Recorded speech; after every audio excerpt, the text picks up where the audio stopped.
Hi everybody in Different Strokes. I just thought that maybe you'd like to hear somebody else's story.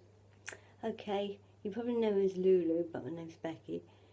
Almost 3 years ago, I had a rather massive brain bleed.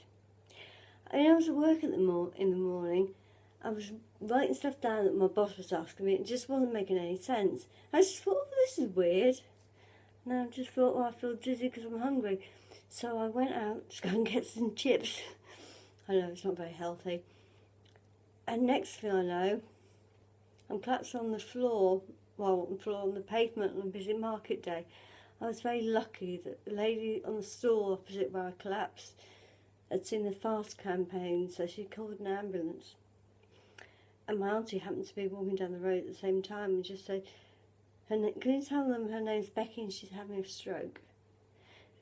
Because she'd witnessed my grandmother having a stroke, and my grandmother died from a massive stroke a few years ago. Well, anyway, I was blue lighted up to Dorchester Hospital, where I spent the next 4 months learning to. My family were told to prepare themselves because they didn't expect me to last the night. But I'm stubborn, and here I am. Well, I had to learn to sit, to stand, to walk again.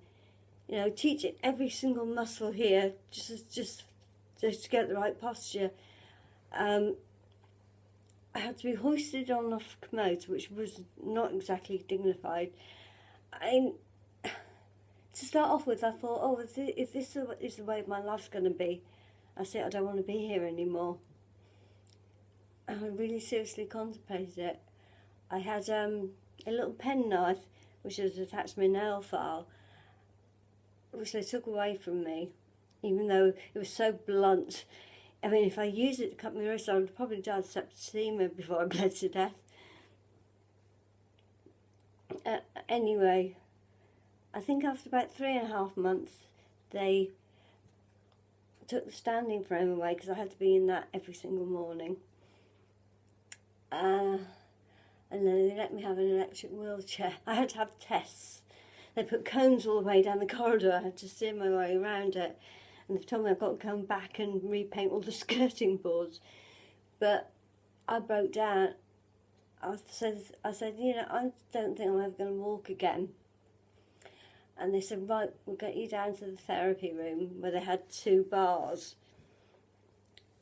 And I kind of dragged myself along. And then they said, well, I can try it with one of those tri-walker canes. And, I took my first few steps and it was like being a toddler again. I just burst into tears, and the therapist did as well. So then I had a goal to get home, but when you get home, it's when it hits you. Everything you took for granted that you can't do. 3 years on, I'm still pretty much fucked. And this hand does not work properly. I can't feel. I kid myself.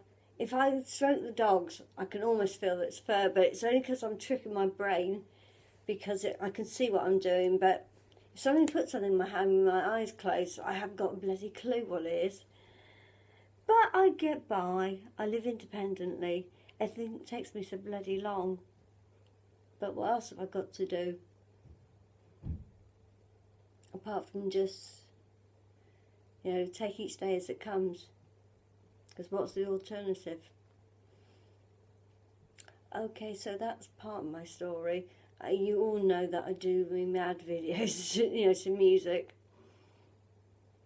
But that's just the way that I get on, and I just want to make other people laugh. There is life after stroke. It's not the same. It never will be the same, no matter what other people might tell you. But you just have to accept, this is the way that I am. I'm happy with 75%. That's just the way it goes. Right, okay. Oh, my battery's low. All right.